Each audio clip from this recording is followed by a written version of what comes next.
নমস্কার বন্ধুরা, কয়েকটা ঘরোয়া উপকরণ দিয়ে বানিয়ে নিলাম সুইট অ্যান্ড সাওয়ার সস। একদম দোকানের মতোই হবে। এখানে নিয়ে নিয়েছি ভিনিগার। আমি একটা কাপ নিয়েছি, কাপের মাপেই সমস্ত উপকরণগুলো একসঙ্গে মিশিয়ে নেব। প্রথমে নিয়ে নিলাম হাফ কাপ মতো ভিনিগার। একটা বাটির মধ্যে সমস্ত উপকরণগুলো এক এক করে মিশিয়ে নেব। এর মধ্যে দিয়ে দিলাম ওই কাপের মাপেই হাফ কাপ চিনি। এবার দিয়ে দেব ওই কাপের মাপেই 1 কাপ জল। এবার মিশ্রণটা ভালো করে নাড়াচাড়া করে দিয়ে দেব 2 টেবিল চামচ ময়দা।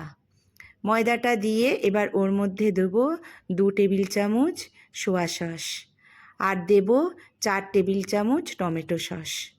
এবার দিয়ে ভালো করে এটা নাড়াচাড়া করে দিয়ে দেব পরিমাণ মতো নুন। এবার মিশ্রণটা সম্পূর্ণভাবে রেডি হয়ে গেল। মিশ্রণটা রেডি হয়ে গেল।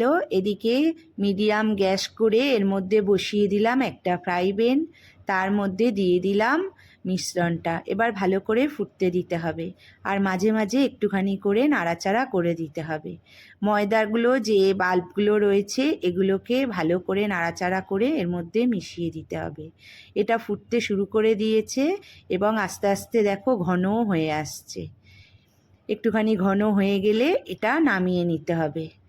এবার যে কোনো ধরো ভেজিটেবিল কোনো তরকারি বা কোনো রকম পনির যা কিছুর মধ্যে যদি 2-3 চামচ করে দিয়ে দাও তাহলে এটা যে কোনো তরকারির একটা স্বাদ আলাদা এসে যাবে। আর এটা ফ্রিজে যথেষ্ট রেখে দেওয়া যাবে বেশ কিছুদিনের জন্য। দেখতে কত সুন্দর হয়ে গেছে, যথেষ্ট ঘন হয়েছে আর গন্ধটাও একদম সুইট অ্যান্ড সাওয়ার সসের মতো, পুরো দোকানের মতো এটা হয়েছে। তোমাদের কেমন লাগলো অবশ্যই জানিও।